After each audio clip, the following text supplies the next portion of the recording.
I don't know. Are we live? Hey guys, it is Scotch for Dummies. 1, 2, 3, 4, -2. Minus 2 is a 3 and a Math third. is hard. So there's 3 and a third Scotches for Dummies on tonight. Actually, there's one you can't see yet. We'll pull him in here in just a quick second. But I would like to get an audio-video check since our technical dummy is not here, which makes us even more dumb. Yeah, so you can tell that I'm running computer today, which is generally not a great thing without proper instruction from Drew. So we'll see. I think I got it. It looks like we're online. I think people are coming in on the chat, so that's good to see. How's your week, Mark? It's been long. I'll be honest with you. Actually, it was pretty fun. We did have a good time. We will talk about that later on in the show. You and I got a chance to do something unique for Scotch for Dummies. We did.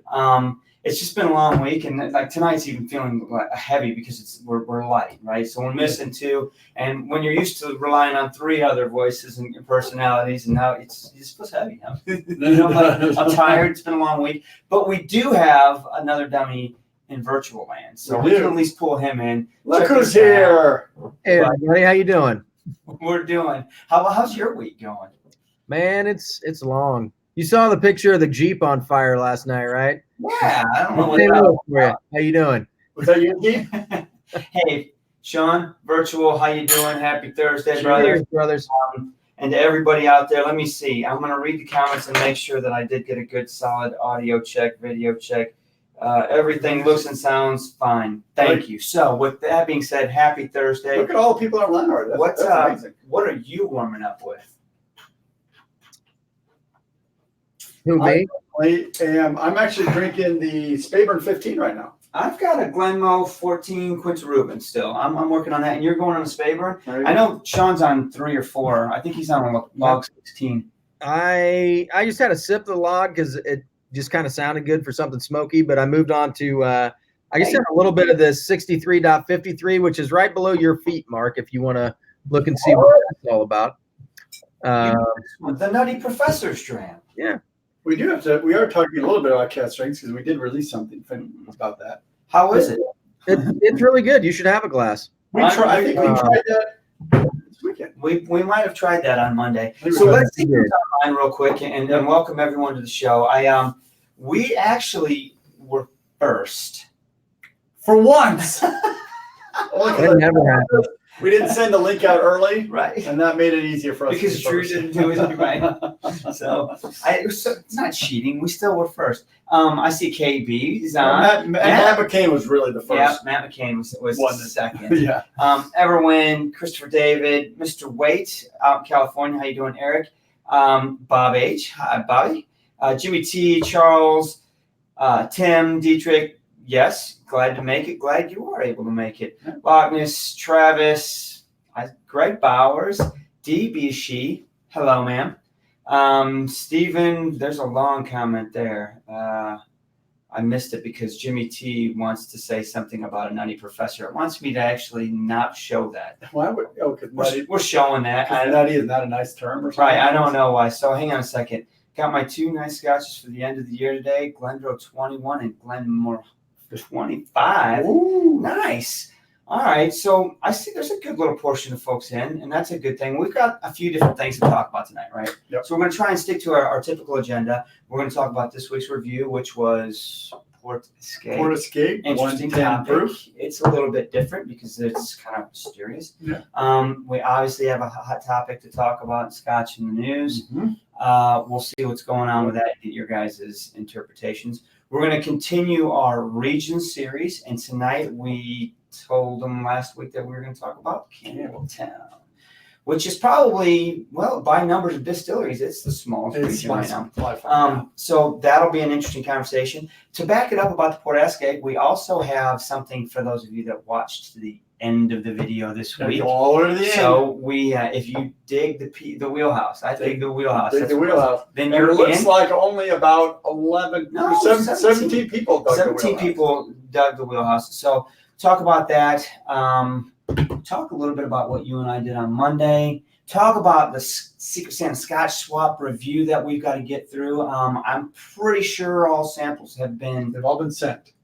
They are all of them are at least en route or more than likely received. The personal couriers are en route.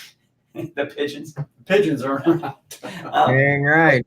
We got some of that to talk about, and I mean, some of them have been received. I know Sean has most of them already have received, yeah. dug into some of his, haven't you, Sean? Yeah, I've gone through 2 of my 3. I've still got 1 left, and it was done in a champagne cask of some kind. Oh wow! And so I wanted to kind of, because I'm sure it's got some lighter flavors, and I wanted to kind of pay attention to that one a little more. So I have not dug into that one, but the other 2 that I got, I went through half of each sample and took some detailed notes, and they were both very good. So, yeah, I'm very happy that I got a chance to try some of those. So, hey, before we get too far in, I just wanted to throw a shout out to a certain person who was kind enough to give us coins for our review this week. Oh, so I guess she is getting quite a little bit of interest in her coin. Yeah. So. And she's actually Bayou has new coins. I bet you guys have got a couple right up there. They're awesome. I drove through. Oh, you're wrong. Mine's at my I house. took mine home too. Sean, where's yours? Is yours in your pocket? No, I don't have it with me. It should be there somewhere. It should be. It might be upstairs, actually. It might be up. I'm not going up there looking. No. Right? Your wife was kind enough to let us in the basement to do a show. Last thing I'm going to do is probably a good thing. But I'm sure you could probably get Lee to tell you where they're located at, and they are really cool coins. Yep. Right. I drove all the way through southern Mississippi just to have dinner with her, and went back with 4 coins, and it was well worth the trip. So they turned out really well. So if you guys are interested in collecting some of these coins, I highly recommend them. They turned out awesome. They are really cool. She spent a lot of time. The design is great. She's taking orders on the comments right now. She is taking orders, and I think she's getting rid of some. That's for sure. And hopefully she is bundling up a bunch and taking them to Texas here soon. And then I also hope she saves enough to take to her trek over the pond to the little island of Isla.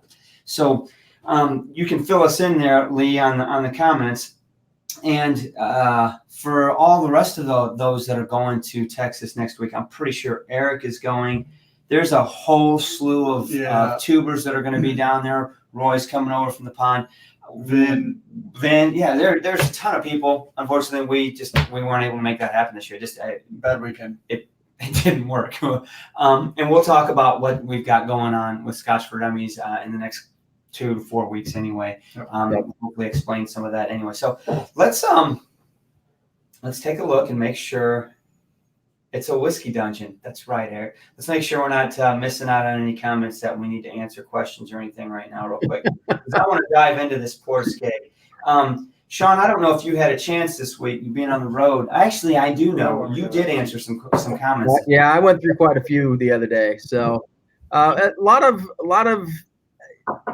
I think everybody had kind of the same reaction that we had to it. Not bad, but not one to write home about, I guess, is the way I would describe the comments. And I think we kind of all have the same thoughts on it. I mean, it was good. It was worth drinking, but it's $70. It's an unnamed distillery. You don't really get a whole lot of information. So, you kind of have to take it at its face value a little bit. And, I guess Andrew and I liked it a little more than Mark and Drew did. So it was a little bit more of a divisive bottle. Everybody in the world calls this Cole Isla, right? Everybody. I mean, it's, everybody but us 4 are willing to just confirm that that's what it is. And I mean, seeing that Cole Isla is on Port Askaig. It's where the distillery sits. It's kind of a hint towards that, but there was one comment that somebody had made a comment, and I need to confirm this after that had said.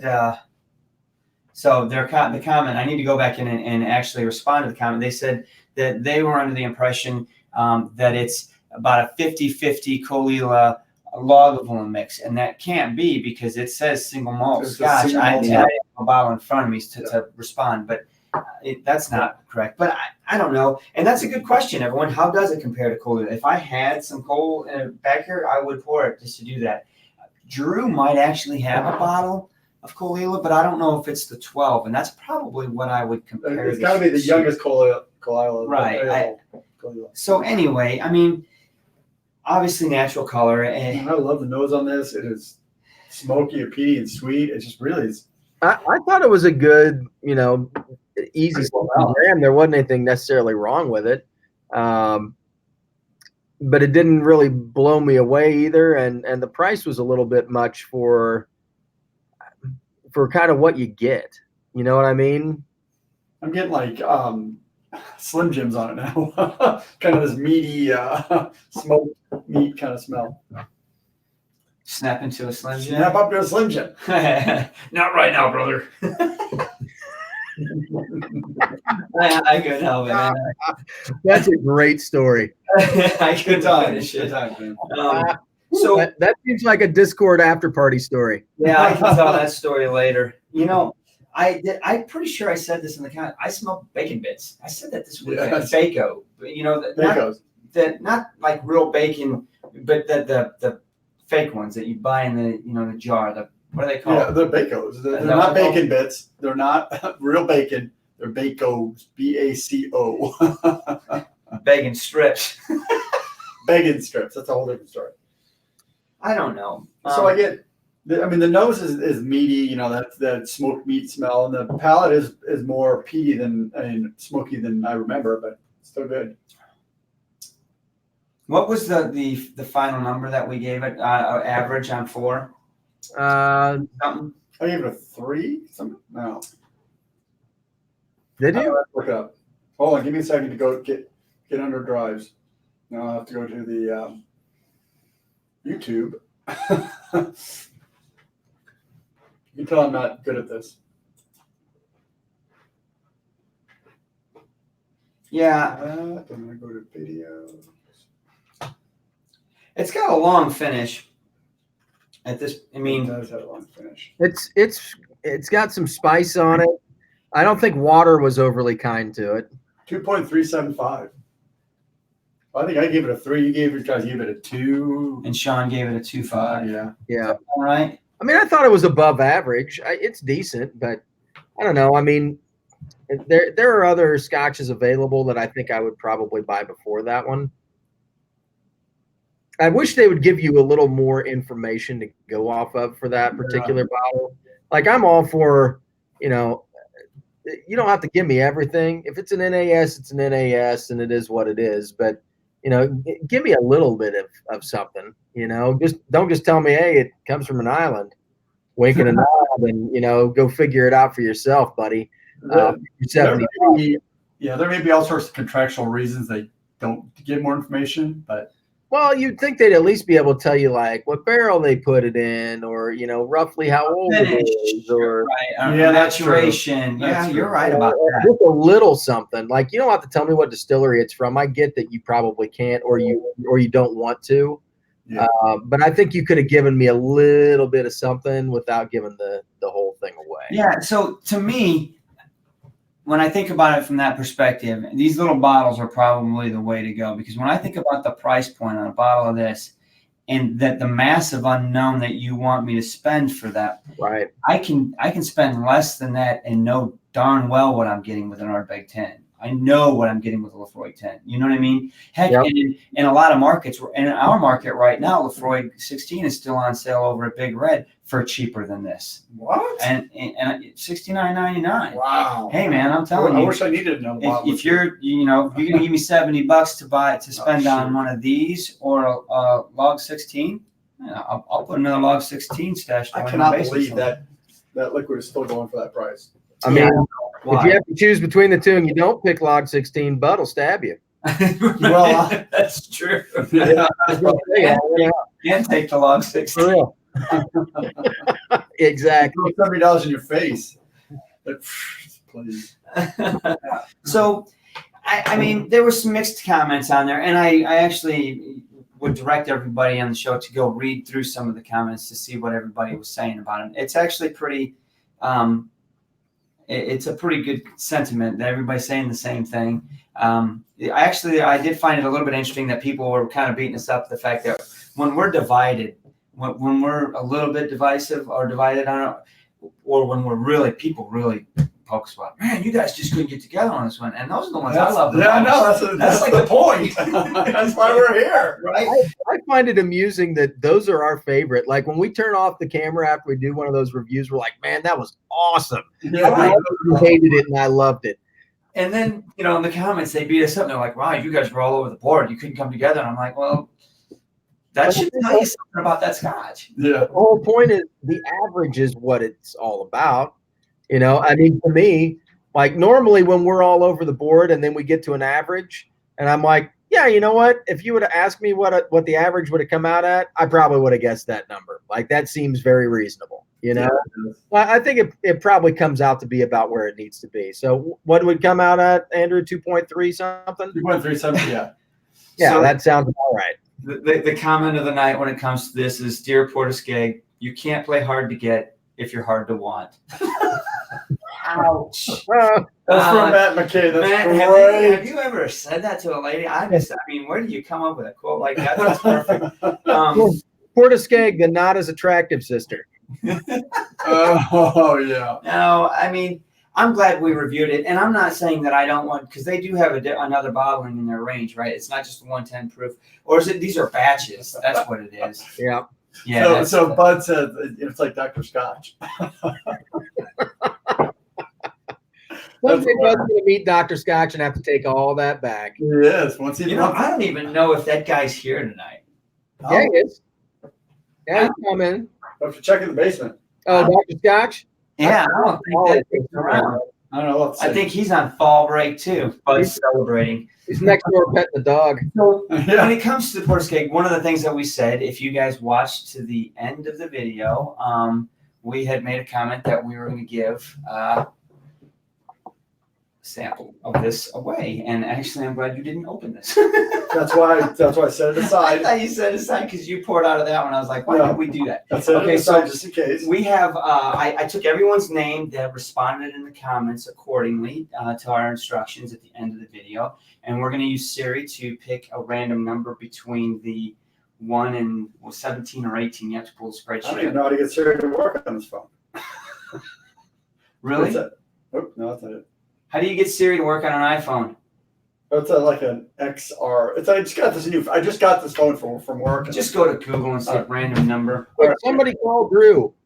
Or actually, So pull up, but I don't know what the numbers are for. Pull up the spreadsheet. all right, hold on a second.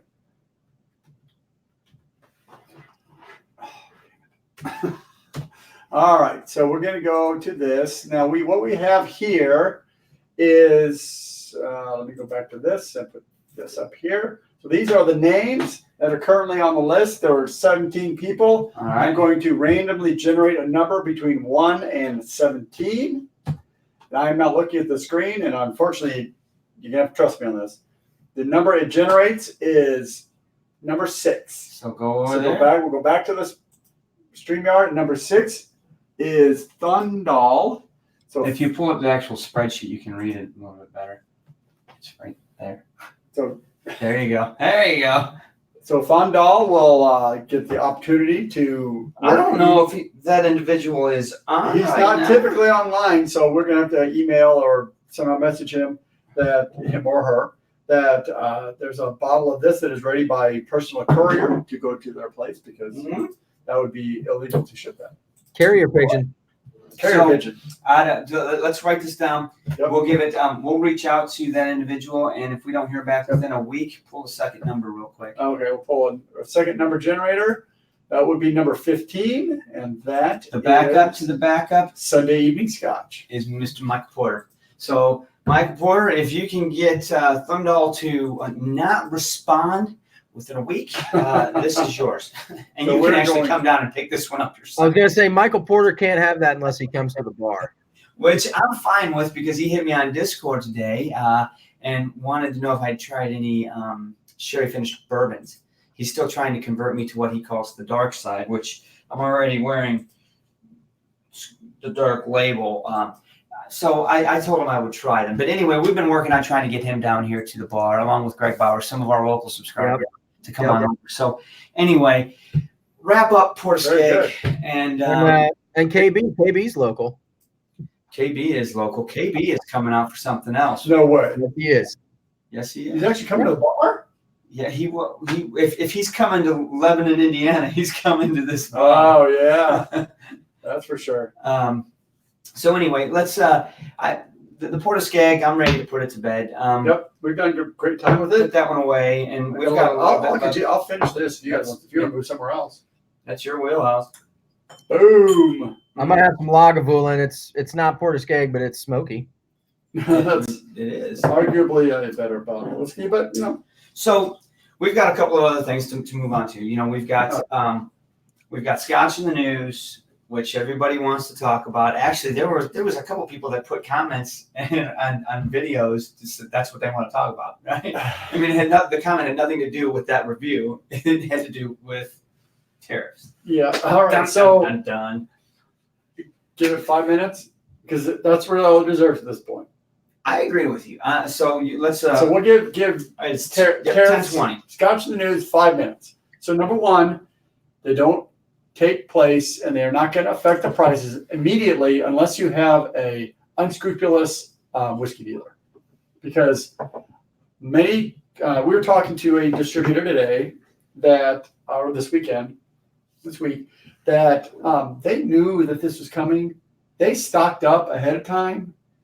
There's not really if it hits before Christmas, you're getting ripped off because everybody knew this was happening and everybody stocked up with extra stock to make sure that they had enough to get through for a while, at least through the Christmas season before they actually had to raise prices. So number one, you were not going to see an immediate up price in Scotch. Now, number two, if this tariff does get enacted and if it does last more than 3 to 6 months, then you will see prices go up, and they will be pretty significant. So, but there's some interesting things about it, right? This isn't something that just popped up this week or last week. Correct. This is something that's going on for a long time. 10 years. Yeah, and it's actually being put in place for what's the main reason? It's actually a punishment or a get back at the EU. Yeah, so the World Trade the U.S. through the World Trade Organization filed suit against EU because they were subsidizing Airbus. So which is technically a French company, but Airbus has distribution, manufacturing all over Europe. I mean, they've got when you see that if you ever look at all the parts that go into an A380, they're like pulling from Spain and from Germany and from all over. So it's a European company for sure. So after 10 to 15 years, however long it took to get through the World Trade Organization finally said, yes, you are allowed to, in retaliation for this, you can put tariffs in up to $7.5 billion. Right. 25%. Now, some interesting facts about it. Mm-hmm. It's single malt whiskey only. Yes. That's kind of crazy. Irish and Scottish. Irish and Scottish single malt whiskey. So that's kind of crazy. What somebody in the blended markets have a little say so into that? It just blows my mind. I want to know There's where more profit in where the single malt.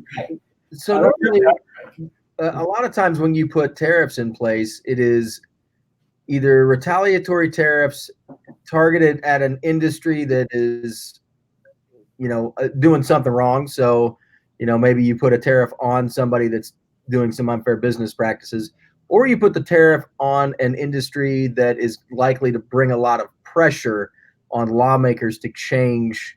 Right. There's the twist. There's the rub. So, but if that's the case, what the heck happens in another couple of days when Brexit's supposed to happen? If Brexit actually happens and then Scotland is now not part of the EU, what is the point of putting a 25% tariff on a Scottish product? It's not going to hurt the EU in any way, shape, or form. Well, what happens if Brexit goes through and then Scotland leaves the UK and goes back to the EU? Well, yeah, I mean, fair question. That's a more hypothetical. I'm just saying that if Brexit actually happens, I don't see this tariff. They pull the tariff off because it doesn't pressure the EU to do anything. Correct. It doesn't punish the EU in any way, shape, or form. But yeah, if Brexit happens, and then if it does, you could also flip the coin and say, well, what happens to the price of Scotch if once Brexit does go through, right? Those are so many hypotheticals. Here's my 2 cents to wrap all this up. I think government subsidizing industry is kind of uncapitalistic, if you will. Either that industry makes it or it doesn't. And if it doesn't, then it is what it is, right? And then tariffs, not a big fan of tariffs either. Especially if it's on my booze. Hands off my booze. Go put tariffs on something else. The only reasonable reason I would think for a tariff would be if the imported material is collapsing a critical infrastructure industry within a country. So say you can get steel from China for 10 cents on the dollar versus American. So all American steel companies shut down, and there's no steel made in America anymore, and therefore we can't make bridges. We can't. Well, but that is a point where you have tariffs put on a product because they're doing unfair business practices. So I don't really have a problem with that. They're trying to flood the market with cheap steel. So you're, in response to that, adding a tariff, which is in effect raising the price of their steel in our country. I'm fine with that, because it's BS to begin with. But I think targeting industry just because they happen to, when the EU put tariffs on American bourbon, like that hurts a bunch of people that have nothing to do with anything. Right. They're doing it because it pressures people like Mitch McConnell, who is in power, but he doesn't own a bourbon company. He just is from Kentucky. It hurts a lot of other people, and I don't really support that. I'm curious to see what happens, if it even happens to begin with. I don't know. Right now, we can all speculate and we can all, doomsday prep if you have to, but we'll see. That's why my basement looks like that. But we're gonna have Scotch to get us through at least 3 months. There's actually another topic on Scotch in the news that I wanted to throw out there just to give everybody's perspective. So tariffs are done. Tariffs are done. We'll talk about them, I'm sure, again next if they ever happen. Yeah. Right. But the other topic, and it's not like you got to research this much. If you didn't see it, you weren't on the internet. But what's up with Scotch pods? I gotta get a set of those. All right. So, I mean, it was basically a marketing gimmick. Of course. And it was done for a cocktail, some kind of a cocktail convention kind of thing. But I'll tell you what, it generated a ton of news. Like Glenlivet got a ton of press off of that. I swear, everybody I do send me a Facebook link to that. Yep. Yeah, right. That's what I'm saying. Now, from what I read, I mean, it's a seaweed based ingredient. It's food safe. You can eat it. I don't know if it adds any flavor. I'm sure that it has to add some kind of flavor or mouthfeel to the Scotch. Well, it definitely adds mouthfeel. You know what I mean? There's no way that it can't. But the interesting part, like, this wasn't some gimmick that they just came up with for this. Like, they've been working on this for a while. Yeah. And not just for Scotch. They had done it for drinking water and all kinds of stuff. The interesting part that I found was that they won't be able to do it commercially, not because they couldn't manufacture the pods, but because they dry out and they're not good after like a couple of months. So they're not really shelf stable. So they could do it in this limited capacity, but they couldn't really bottle it at the plant and then ship it across the sea and, then ship it by truck to a liquor store and have it sit on a shelf for 6 months. But they were very interested in doing it with the whiskey because obviously whiskey's much more corrosive, if you will, to the pods because of the higher alcohol. That was my question. And so they really wanted to see what the alcohol content would do to the pod, like how it would hold up. So in addition to it being a gimmick, it was also kind of an experiment in, the stability of the pods themselves. So I thought it was actually kind of cool. Yeah, I can't find one because I'm just interested in it because, with typically these organic based, dissolvable things you can do. I've seen the water things you can do with the alcohol. I would think that would completely dissolve that seaweed. So there's got to be something in there that they do a great They job. had to have coated it with something. Andrew, I was going to see if we could put on like some industrial supply places for like maybe try and find some pods and do a little experiment of our own with them. That's a great idea. If you know, yeah, that would be fun. I think it'd be fun for. I mean, it's basically a Jello shot, right? I mean, yeah. What if we cut open some Tide Pods and just put some whiskey in? Sure. I mean, it's kind of like a gusher. No, it is like it's exactly like a gusher. I don't know better. I don't it's got know whiskey in it. I'm out. If it depends on, so the question is, do they have to downproof the whiskey? Do they have to bring it down to 30% ABV or something so it doesn't dissolve through it? Then it's not a Scotch pod. Well, do they call it a Scotch pod? My guess is they probably had to coat it with something to keep the alcohol from eating through the pod. Yeah. And so I'm kind of curious what they would have done. Yeah, I mean, it's probably really disgusting to bite into that, and the whiskey comes out, and then you got this chewy pod, seaweed pod. I'm like, oh, Jelly belly whiskey beans. That would be really interesting. I didn't even want to bring it up, to be honest with you, but I was last minute looking before the show, and I'm like, you know what, we got to talk about this because for a good 48 hours, I don't know how many times I got pinged. Links, text, IMs. Yeah. I'm like, come on, man, go away. I will say that they looked like they were fairly decent sized. Like it was like eating an ounce of scotch. I mean, it wasn't nothing. So that would have been interesting in and of itself. Honestly, I'd just kind of like to mess around with some of those pods and see what you could come up with. I think it'd be interesting to just kind of, I haven't really done much molecular gastronomy in the past, but that doesn't mean that I won't figure it out. Right.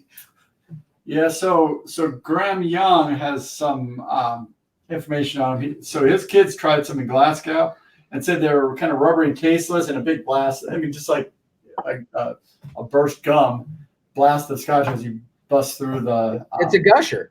It is a gusher. The typo says skitch, and I know he meant scotch, but my mind read shit because that's all I can imagine. Taking one of these pods and be like, no, I don't want anything. Well, I mean, hopefully, the other thing I hope is they put a little bit of decent scotch in there, so it's not just a nasty whiskey as well as a kind of a weird century overall.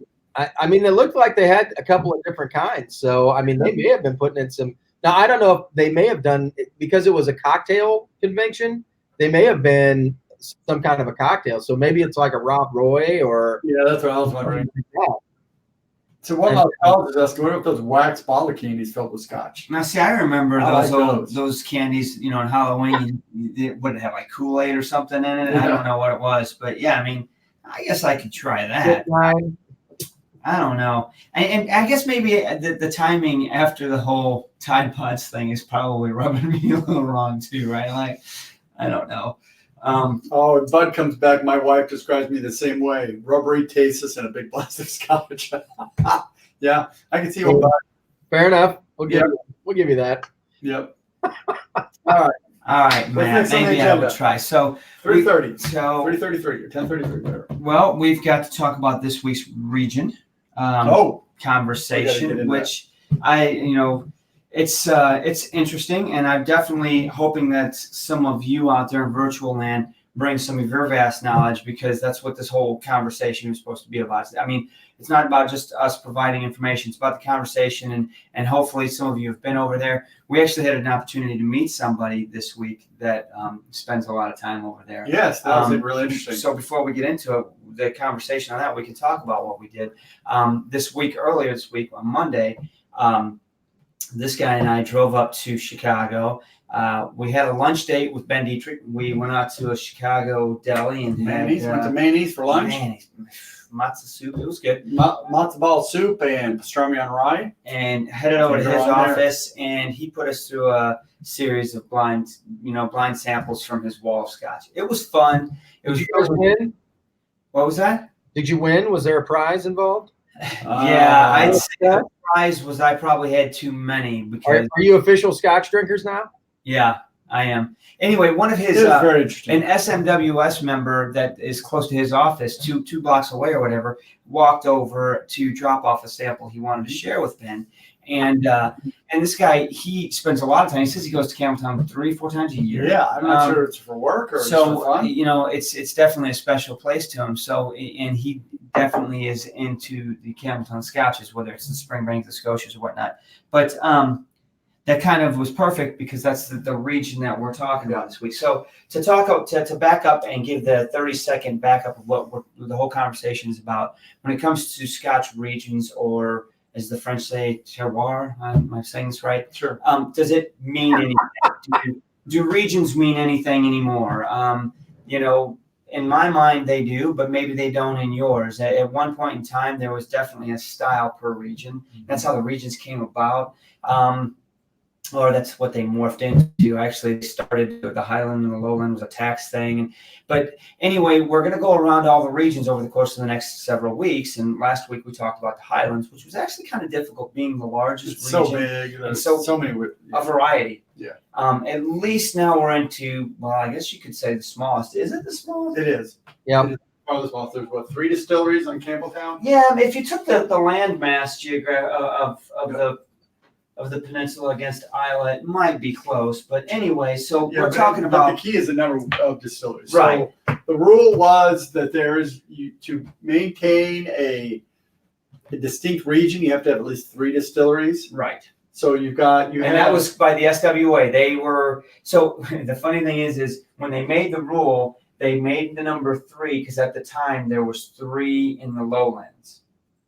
And they didn't want to cut the lowlands out. But it almost looked very pointed that they were trying to cut out Campbeltown. Because Campbeltown only had 2. Only had Springbank and Glen Scotia. Right. I only had 2. So then the owner of Springbank says, you know what, you're not cutting out Campbeltown as a region. So I'm going to open up a new distillery. Bam, there he goes. Glengyle. Done. Now, interestingly enough, the name of Glengyle that he chooses is kind of weird because there's actually a blended Scotch named Glengyle, right? So to keep from getting even more confusion, they back up, and they actually name their Scotch Kilkerran. Is that it? Yes. Yes, it's Kilkerran. Yeah. Anyway, so there are 3 right now. Yeah, Kilkerran distilled at Glengyle. Right. And so there's 3 distilleries there. Ironically enough, there's more than 3 labels or 3 brands that are producing though, right? Yeah, Springbank has got Hazelburn, Longrow, Springbank, yeah. Glen Scotia, and now Kilkerran made it at Glengyle. Yeah. But the thing is that I want to talk about when we talk about Campbeltown is you back up a little over 100 years ago, 100 to a little bit more over 100, and it was literally termed the whiskey capital of the world. Yes. There were anywhere from 28 to 34 distilleries is the number. I mean, there's different numbers all over. There's actually a pretty good book out there that I really want to get into and read. But when you're talking about 34 different distilleries, and those are licensed distillers producing spirit, aside from all the illegal distilleries. Well, some of those weren't. I mean, in the heart of it, Right. it was before it was really that legal, but yeah. And so it went from being, the mecca of the whiskey world to, barely hanging on there. Before Glengyle came around and got stood up, it was getting ready to go away and disappear. And so when I tried to look back to say, what helped, what made it go down? What made it go from 34 to 3? I mean, you didn't just blink your eyes and say it was a U.S. tariff. Well, sort of. But it kind of was. There were several different things, one of which was obviously Prohibition. That's where you were going with that, right? So yes, Prohibition had something to do with It was it. a huge influence. But just prior to Prohibition, if you look back, there was a coal mine there that goes shut down. Huge hit to the industry, huge hit to the economy, that it's a major money source to the area. That shuts down. And about the same time, right before Prohibition, we're talking about 19 teens, 20s, right in that era, there starts to get this perception and rumor about whiskeys coming out of Campbeltown that have their quality's going down. They're getting fishy. They're getting funky smelling. Because back then these distilleries were producing a peated whiskey. And so their peat's going bad, and so the Pete's gone bad. Right, say it.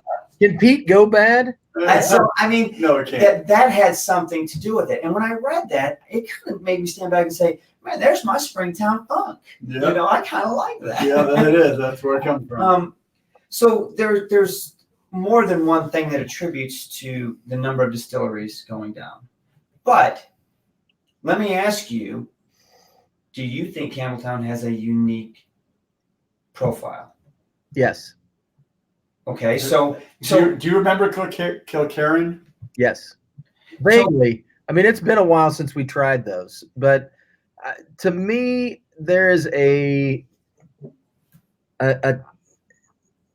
the profile has all of them seem to have like a tangy quality, for a lack of a better descriptor. Just kind of I don't know. I think they all are a unique region. They've all got distinctive qualities that make them themselves, but they all have something that kind of ties them together a little bit. So when I think of regions, I think of Isla's got peated whiskey, but they don't all taste the same. Like, you can taste differences between each of them in their processes and in their still shapes and how they do things. So I think that they are similar but different, and I kind of think the same thing of Campbeltown. They're doing different things with each one, but they've got something about that island, about that terroir of that region, makes it unique and special, and kind of ties them all together a little bit. So Everwin brings up a point of water source, and that very well could play into exactly what you're talking about, Sean. But in today's day and age, in technology and logistics, it's easy for a distillery in one region to produce a Scotch that tastes like it comes from another. I mean, I don't know if you'd say easy. That's what I would do. I would agree. So the key with that water source, everyone is that is true. If we had Dr. Scotch here, there would be some discussion on that, because water can significantly influence, and that's why Speyside is a region, because they have this super clean water source makes really great whiskey. Well, I think that definitely has something to do with it. I think you've got, anytime you've got an industry in a geographically isolated area, that you've got the same people that are doing the same processes, but they're doing it a little bit different than the island next door or than the mainland, you're going to get, I would think, distinct variations in like where they like to make their cut, right? So maybe they like, a little bit more of the heads because they like a little bit more of that flavor that they get when they cut it early, and they leave some of that weird funky stuff in. Or maybe they, cut the tails a little bit later to leave a little bit more of something in, or the way they build their stills, because they've got because they get beat up by the ocean breezes. They have shorter buildings to, minimize their exposure. And so they have shorter stills so they don't get as much copper exposure. Or the material therein of. I mean, some of the wash, right. I mean, everything, there's differences in all of them. And you're absolutely right when it comes to the cuts and whatnot. And we actually had a pretty good conversation with an individual on Monday that we haven't really talked about yet when it comes to those kinds of details. But what I was saying, and I'm not saying it's easy, I'm saying it's easier today than it was 100 years ago. But for a distillery to make and barrel a product here and then throw it on a train and store it in a dunnage house on Isla, or move it from one place to another, that sort of thing just happened. Where you're getting your grain source is completely different now than where they were 100 years ago. It was much more local then. Where now it's most of them just buy their grain from these big grain companies that do that. So it's just. Things have changed, and some people say that it doesn't matter as much. I think it does. I agree with you, Sean. I absolutely think it does. And to me, there's so many examples of whiskeys out there that you can just blindfold and be like, I know where that came from. I mean, come on, man, stick your nose in the Springbank and tell me that. So Eric Waite brings up an interesting point, that he doesn't think that there's enough distilleries to make a determination on terroir for that particular region. Which I would give him, but I will give him that with this proviso that at one point there were 30 distilleries on that island. Sure. Right. So, at some point the region's still there, just because 27 of the distilleries aren't there anymore because, tastes have changed or whatever. And now there's only 3 operating distilleries. I still think that the region itself still is viable as long as there's, that original flavor profile, that ties them all together is still there. I would still call it a region, I guess. Yeah, and terroir may not be the right term. It's more of a regional style. So, I think it's a little of both because I think some of the local ingredients would add character. The water source that they're pulling from, most definitely. Yeah, the mineral water source that has similar characteristics, I would think would influence. That's one of the major ingredients in the whiskey. So I would think that would add some flavor dimension to it. But again, I take Mark's point that there's a lot of stuff that's mass production now, and so it's maybe not quite the same thing as it used to be. Yeah, I mean, I think one of the examples is Macallan. I read that of 5,000 tons of Golden Promise barley, Macallan buys 4,500 tons of it. So essentially, that strain of barley is only around because Macallan uses it. If they didn't use it, nobody would use it. So that's kind of one of those. It's not. It was terroir maybe at one point, but now it's not. Macallan uses it. Everybody else has gone to some other grain. In Iowa, you've got non-peated whiskeys coming out of there for certain distilleries. Right. People are out of it, but the fact that there's only 3 distilleries, they're all literally like a stone's throw from each other. I'm sure they have employees that bounce back and forth between them. That's almost easier to make a regional style. Sure. With that little bit of variation. Yeah, I can get behind that. I mean, I think that they're all good distilleries. I mean, I guess everybody can make their own determination if it's a region or not with 3 distilleries. Maybe you lump it all in with the islands. You know what I mean? Maybe it just gets all lumped in with all the islands that aren't Isla because there's so many distilleries on the island. Yeah, it's actually a catch. And so that was the reason why it was so. At one point, it was such a big whiskey facility, is that they had a great port in Campbeltown. Incredible. And so that port could go directly to the U.S. or directly to France or whatever. They didn't need to go through Edinburgh or go through some other port to get. Or Edinburgh's not a port. No, but you did have to go through some other port. You'd have to train it to someplace or truck it to someplace and then put it on a ship. You put it on a ship in Campbelltown, and away you got to your markets. And so that was why it was so nice. Plus, physically, it was hard to get there from the governing agencies, so you could get away with a little more. Yeah, a little more. Taxman wasn't coming around every day. Exactly. So I would say that because of modern technology, you're cutting into, you're allowed to maybe do more with the whiskey because you have availability of products that you didn't have before. Yes. But I also think that a lot of those scotches stick to the old styles for the most part because it's easy for people to understand what their whiskey's going to be. You know what I mean? If you go out and you buy a Highland and it's the most peated whiskey you've ever had, you're going to be super pissed off because that's not what you bought it for, and unless they specifically label it like, Balvenie Peat Week. Right. That's a big red flag that, hey, this isn't the normal thing, right? But for the most part, I mean, a lot of the Highlands, you're getting, sweet, fruity, floral scotches, and the same with, the Campbeltown scotches. To me, I'm looking for a little bit of tang or some funk or, just, I don't want to call it an off flavor, but it's just a little different than everybody else's. And so when I buy one and I taste it and it's got that little bit of tang to it, I'm like, oh yeah, that's totally what I was looking for. And so I think that a lot of distilleries keep with at least what the regions used to be, just to make it easier on the consumers. You know what?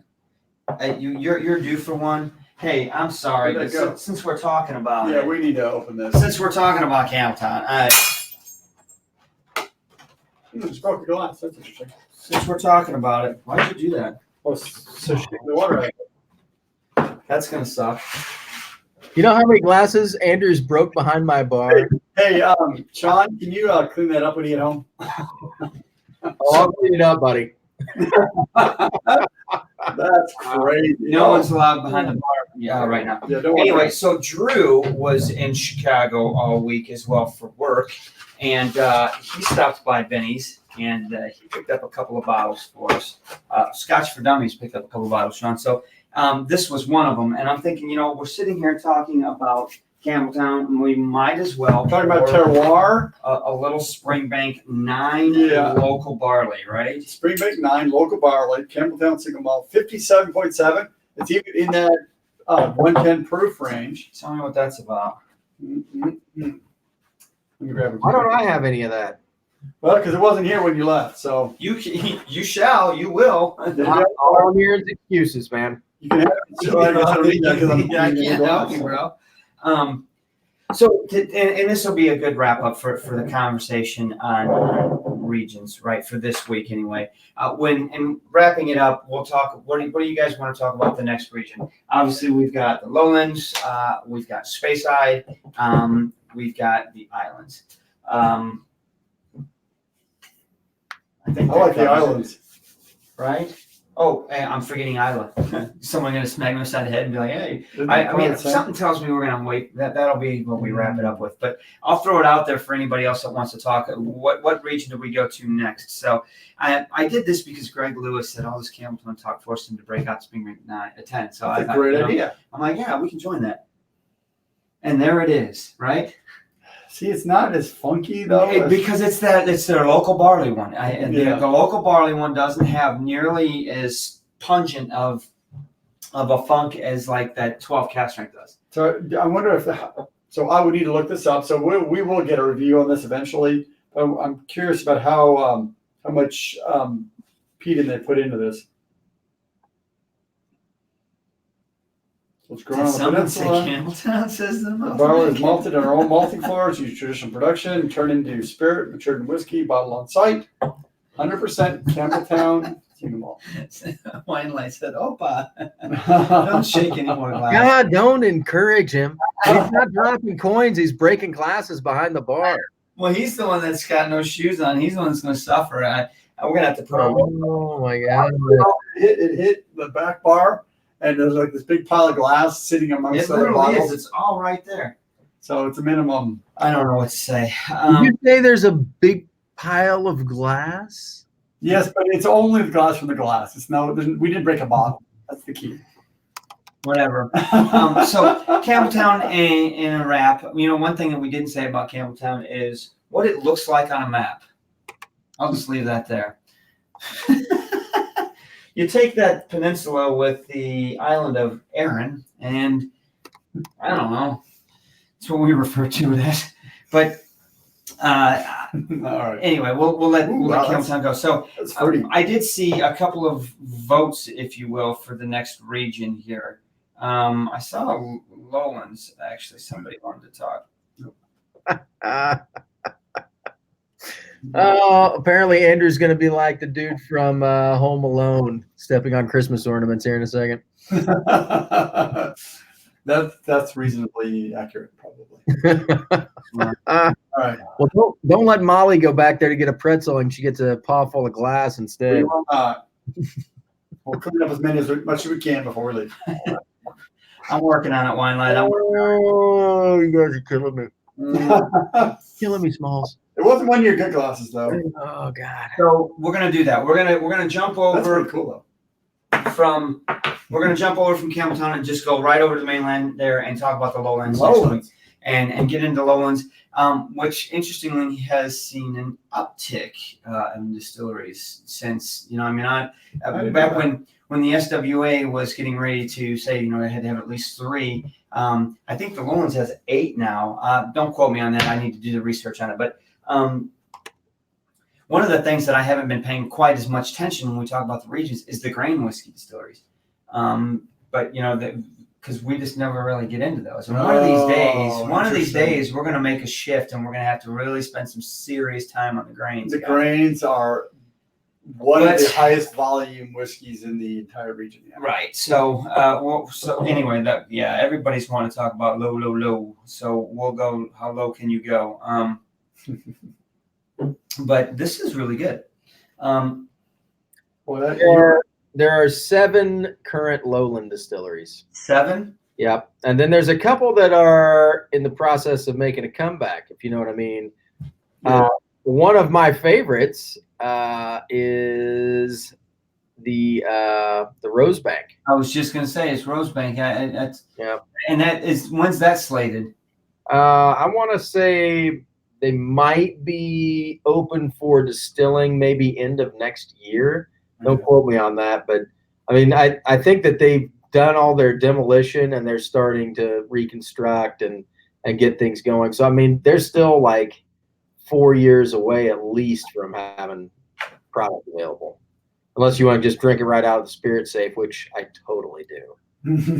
Right.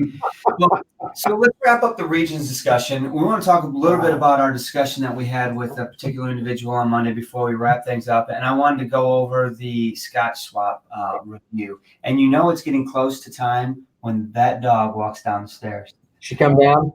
We don't have Molly, Cam. She just came around the corner like, boys, you got about 5 minutes to get them pretzels out. I love her.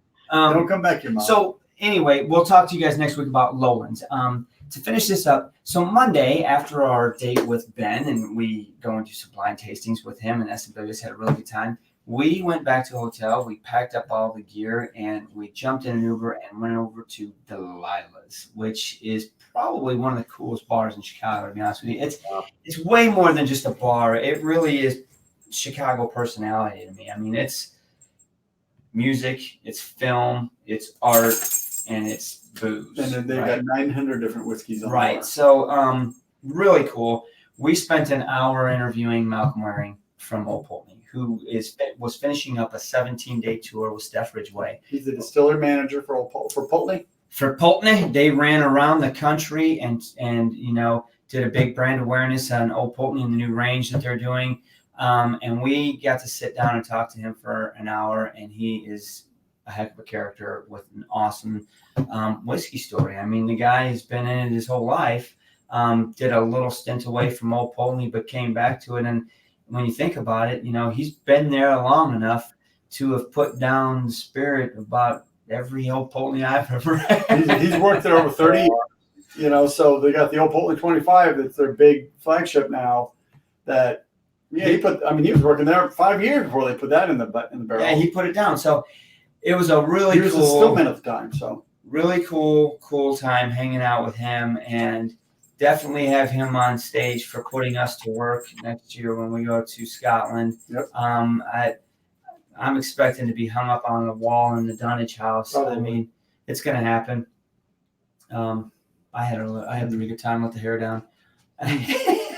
But anyway, so Drew's going to get working on that video, that content. There's a ton of content because afterwards we actually interviewed Mike Miller, the owner of Delilah's. We had about 15 minutes or so before the bar really got busy that we were able to sit down with him for a few minutes. So Drew's going to have to do his magic and put all that content together.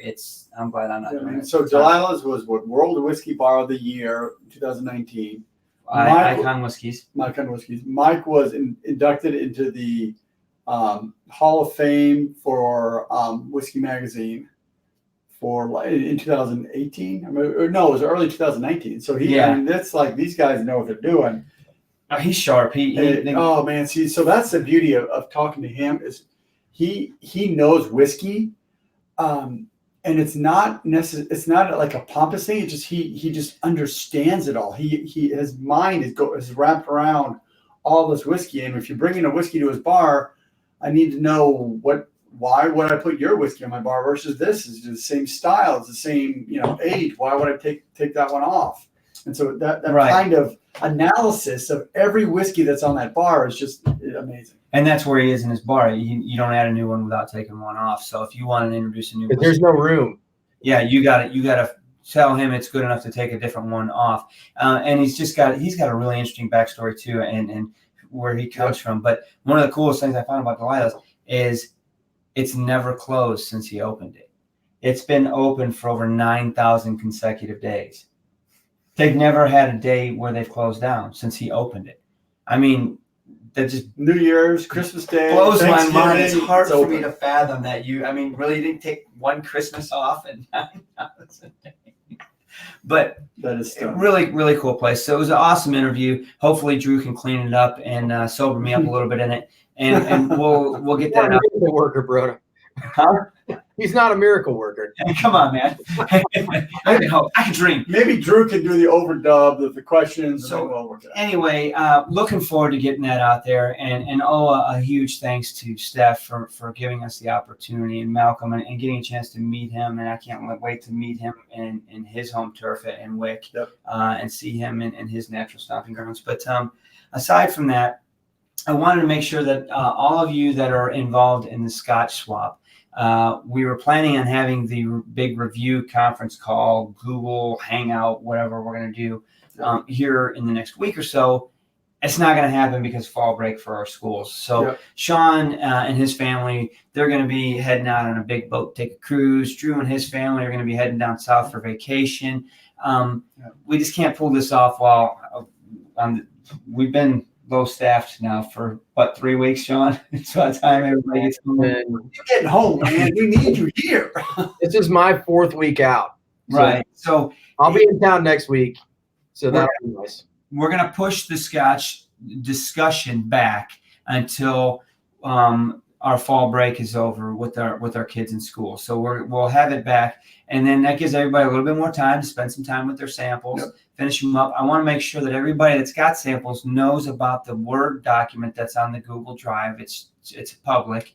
Take that Word doc and edit it and put your perceptions in there. Put your name, fill out your section about your perceptions of the scotches that you were provided. Because when we do our big rendezvous, our review, everyone's going to get a chance to talk about one of their samples, not all of their samples. So you're going to have to pick one of the 3 that you had. Well, the other 2, we'd kind of like to know what you thought about those 2. So Yeah. that's what the Word doc is for. So be on the lookout for that. Mike Porter, we're looking for you to help us out on picking a day and figuring out when to pull this together. Maybe it'll be a day when Michael Porter is at our bar. That would be really, really cool. That'd be a great idea. That's what's going on with that. For all of you that are heading to Texas, be careful. Have a freaking good time. Make sure you're taking Scotch with you, because you don't want to be the one that shows up without a bottle. That's correct. When they're in a hotel lobby or somewhere and everybody's putting bottles on the tables, and it's an amazing thing that happens. Make sure you are prepared to partake in the libations and have fun with that. Be on the lookout for Lee. She will be heading to, Scotch in the Bayou. Well, yeah, and she just mentioned that she was going to be at Delilah's next week. Is she? Yeah, for a Bon Voyage drink. Yeah, so Yes. go by there and see Lee if you're in Chicago area. You can probably pick up a coin while you're there. Lee, I'm sure Mike Miller, the owner, will be there. Say hi. yeah, You guys absolutely. are every day. Anyway, be on the lookout for Lee. We are working on giving her the keys to Scotch for Dummies YouTube. So while she is in Scotland, hopefully she can pop in and do a couple of impromptu lives. Wow. It just depends on her schedule, and if she's getting back to the hotel at a certain time in Islip, it makes even sense to 3 go by. a.m. here, Right, yeah. So anyway, we're working on it because we want to make sure that she's able to get her journal out, her blog out to the world as live as she can. So that's going on as well. Anything else? We've got, I don't even know what's on the slate. Sean, do you know what we're reviewing next? Do you know what's on the hook? I couldn't tell you. I really don't. We'll need to pull up the spreadsheet and see. I don't even know if we have a review for next week because of the way all the vacations are falling, and Drew's been out of town and I've been out of town. So I guess we'll just kind of play it by ear. I mean, it may just be, I don't know. We'll figure something out. It might be me hunting down bottles in a field. I don't know. Yeah, man, you need to kill some zebras. They're always out there. So And if we could find that Dr. Scotch guy, maybe he could record something. I mean, even he's out of town. You know what, though? There was actually a really good comment on our Askaig this week for Dr. Scotch that really had nothing to do. Well, it did have to do with Portuguese. It was from Travis Faircloth, and he said, "Is there a way, Dr. Scotch, to chemically figure out what is in this bottle so that we could know it was Colila?" In other words, kid, if you had some Colila and you were able to put it through some chemical process and it came out with some DNA map, this is Colila, and then you poured this through it and it went, and you're like, haha, they matched. This is Colila. Can you do that? Yes, there's a way to do that. Okay, so if you can do that, he wants to know because he's trying to figure out what his favorite mystery bottle 16 sherry bomb is. He's dying to. I mean, he has a bottle to put through the process. So that was a doctor, or that was a Scotch and News that Sean brought up a couple, several months ago, around the 2 million component electronic tongue that you can put whiskey across, and you could. There's a fingerprint that each distillery produces. And you can very, very clearly detect all the components that are in there and how they relate to the flavor. Yeah, something tells me it's not cheap. So you can text. Well, it's actually not that expensive to do. Well, you just pour a little sample and send it on to 23andMe. Essentially, they've got a chip that you put a drop on. Blink. Wash the chip. Next drop. I'm gonna buy one. If it makes that noise, man, you are crazy. I'm gonna be like, holy. So it's like making glyph. Yeah. Well, see, there's a difference between knowing what the compounds are and getting all those compounds and putting them back together. That's the problem with glyph. So, glyph can understand. You can run whiskey through a mass spectrometer, assuming Dr. Scotch would know this. I don't really know much about There's this. Travis. He says it's a secret space. He wants to know. If it's I'll tell you what, just send that bottle to me. I'll tell you if it's a mag. I'll smell it and be like, it's a mag. You say that, but we've had some Macs that were higher end that you were like, I don't smell any Mac in here. That's 16 years old. 16 years old. That's going to be getting out of that sulfur. You got to be old enough to get out of the sulfur range, and then you're out of luck, buddy. Out of luck. I'm working on it. I bet you are. So it is 6 after. We went 6 minutes after. Sean, I appreciate you being able to find time, and I'm really thrilled that the hotel email or internet was strong enough for you to partake. Right. Hey, you never know. It's a crapshoot, right? It is totally a crapshoot. So I think we were successful without our famous tech guy, Drew, but we miss him, and so hopefully he will be back next week, and that's all good. Be on the lookout and prepare for next week's regional discussion on lowlands. Oh, by the way, I may have a special guest next week. I've got a guy that I work with that works at a cigar shop. I wanted to come on and talk about cigar pairing. So we may have a special section on that. Do we need lights outside? Maybe do it out. He's going to bring in a selection and just kind of talk through, some of the flavor profiles of various cigars and what kinds of drinks that he would pair up with them. You're going to let him do that without sparking up a stogie, Sean? Maybe. Maybe it'll be a before after thing, but lighting is a real deal. Like it'll just be like now we can put lights up on it, doesn't attract bugs. That's true. We'd have to put up a lot of lights. Yeah. I've been out of my bar for 4 weeks, man. Give me a break. I know. All right, man. How's Andrew going to break stuff if you got him outside? Anyway, everybody, safe travels to Texas. Lee will be in touch before you head across the pond. Thanks, everybody, for joining in tonight. We had a great time, and we'll be looking for you next Thursday, same time, same place. I don't know how many of you will be missing because you're in Texas. I don't know the exact dates of Texas since we're not going. So we'll be on the lookout for that. But until next time, cheers. Cheers. Sláinte. Sláinte, guys. Cheers, everybody.